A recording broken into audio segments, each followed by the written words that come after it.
Hello and welcome back again to the National Broadcasting Company's radio station, the home of today's greatest music, sports, news, and entertainment. The track just played for you was one of the most popular big band swings of the year, the song by artist Benny Goodman called Sing Sing Sing, an upcoming preview of his latest album which will be released in full next March.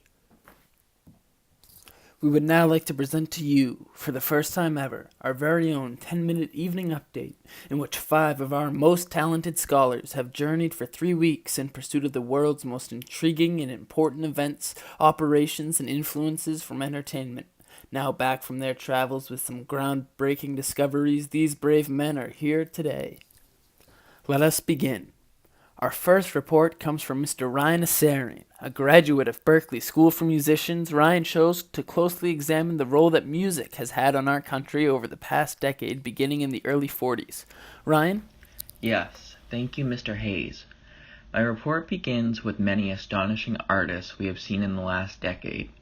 We have seen so many devastations and change in our world. Well, change has come to the music industry as well. Firstly, our industry has introduced many talented women. We musicians call the last 10 years the girl singer movement. The era introduced us with artists like Rosemary Clooney. She is known for performing hit singles like Come On My House and I'm Sorry I Didn't Say I'm Sorry When I Made You Cry Last Night. By the end of 1945, Rosemary and her sidekick sister Betty were the top of the music industry. She sold millions of her copies of her songs, and she looks like a promising singer for the next 10 years. There were many other women in this movement, such as Doris Day in her titled hit Sentimental Journey, and K-Star's joyous song called Side by Side, not to mention voices Peggy Lee and Patti Page. Switching gears now, then there was Count Basie and his orchestra pals. He brought the classy swing music to the average American dinner parties. It's hard not to smile and want to do the Charleston to his hit favorite 1 O'Clock Jump or popular 1946 hit The Mad Boogie. And my list wouldn't be complete if I didn't mention the best clarinetist of our decade, Artie Shaw. Shaw brought new pop-like styles into his music but kept the loving beat of the 30s, the swing jazz of course. It is amazing to see all kinds of artists arising around our country, and I think the next 10 years should offer us classic songs, but also new songs as the War Boys return home. I'm Ryan Asarian from Berklee Music reporting for NBC Radio. Mr. Hayes, back to you. Great work, Ryan. Next, we turn to the one and only Kyle Chuha for a much more saddening and heartbreaking story.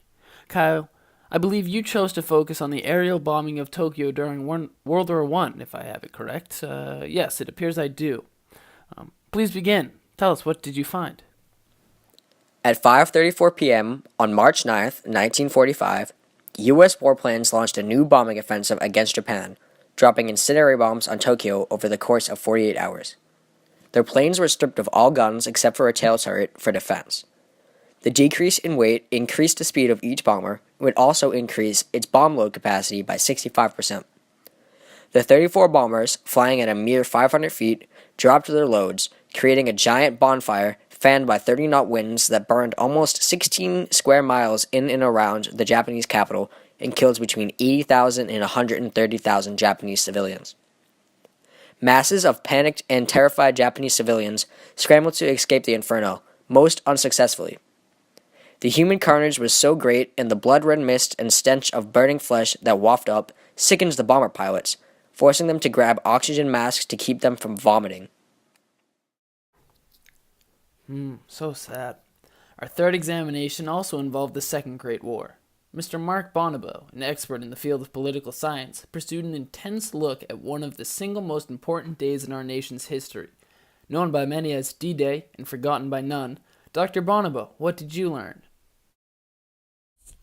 Also called the Battle of Normandy, the battle lasted from June 1944 until August.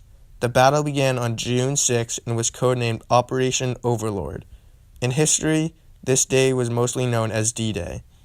For the people listening that do not know why it's called D-Day, is that in the military, D-Day is known as the day in which combat or attack is initiated. Soldiers that were American, British, and Canadian consisted of more than 156,000 men landed along 5 beaches on the long coastline of Normandy. Dwight D. Eisenhower said, "We will accept nothing less than full victory." In this battle, more than 13,000 aircrafts and 5,000 ships were in support.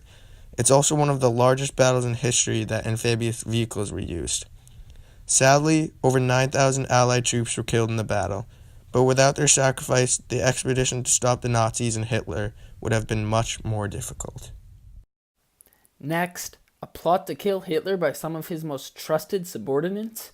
It appears as though this plan might have actually existed. Dr. Michael Mealy was able to get his hands on some astonishing Nazi documents that provide substantial evidence to support this claim. Michael, please take it away. Yes, why, thank you, Ralph. When I first heard the news that there was reason to believe a plot to kill Hitler had been hatched by his own men and nearly carried out, I was hesitant. But as more and more speculation buzzed around the topic, I traveled to Germany myself to settle the case once and for all. What I found was quite remarkable. This plot certainly did exist. It involved years of planning and was extremely thorough and complex. Its name was Operation Valkyrie. The elaborate scheme centered around a successful assassination of Hitler, followed by designs to introduce the plan's creators as the new leaders of Germany. It intended to remove political power and control from the Nazi Party and end the war as soon as possible. The plot came from an apparent desire among many high-ranking Wehrmacht officers to prove to the world that not all Germans were like Hitler in the Nazi Party. Believe it or not, as early as 1938, there were prevalent groups plotting an overthrow. In 1942, Colonel Henning von Tresckoy began recruiting a resistance group. Tresckoy plotted and carried several assassinations, of which none worked. By mid-1943, however, he began planning for another. Earlier, a document named Operation Valkyrie had been signed by Hitler himself and included instructions of what the reserve army should do in times of state chaos. The ambitious Tresckoy now planned to use this document in his assassination. Now, before any of you ask, I'd like to point out that as easy as poison may have seemed, it actually would not have been possible to use because Hitler's food was specially prepared and tasted before Hitler himself would eat it, this way preventing any possible poisoning or contamination. This left a time bomb as the only viable option to kill Hitler. Once this bomb was used and Hitler was in fact assassinated, the group planned to blame his death on the SS and also tell the reserve army that the SS was staging a coup. On July 20th, 1944, Hitler held a military conference at which Klaus von Stauffenberg, a member and associate of the resistance movement, would attend. At 12:30, Stauffenberg entered the meeting with an already detonated ticking time bomb inside his briefcase. He placed the briefcase under the table beside Hitler and then left the room to receive a fake phone call. Unfortunately to all mankind, Colonel Hans Brandt unthinkingly used his foot to move the briefcase aside. When the bomb did go off, Hitler was saved from any serious injuries because of Brandt's movement of the briefcase, and the plan had ultimately failed. The failure of the assassination attempt and the intended military coup that was planned to follow led to the arrest of at least 7,000 people by the Gestapo, of whom 4,980 were executed. One can only think of how many lives would have been saved had the briefcase not been moved and Hitler successfully killed. It certainly is a crazy story, Hayes, one of the greatest almost in the world's history. Truly an incredible story, Mike.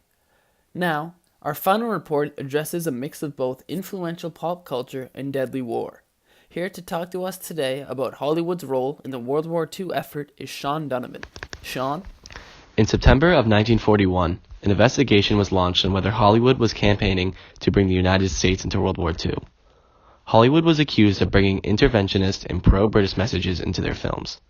Through weeks of researching, isolationist Senator Gerald Nye was able to pinpoint certain movies and TV programs, causing over 20 charges. The Hollywood entertainment was claimed to be causing fear that Hitler will come over and capture them. With this, they were thought of as drugging the American people. Although the government thought of Hollywood as a negative source to the war, Many movies were patriotic war rallies that brought a nation to their feet and allowed men to get the confidence they needed to head overseas. Amazing work, Sean. Thank you. It now appears as though this is all the time we have for today's evening update. I hope you enjoyed our first ever broadcast of this manner, and remember the station that brought it to you, NBC, the nation's most reliable channel. To all my listeners, go, enjoy the night, stay safe, and crack open a bottle of that good tasting Coca-Cola. God first, God bless.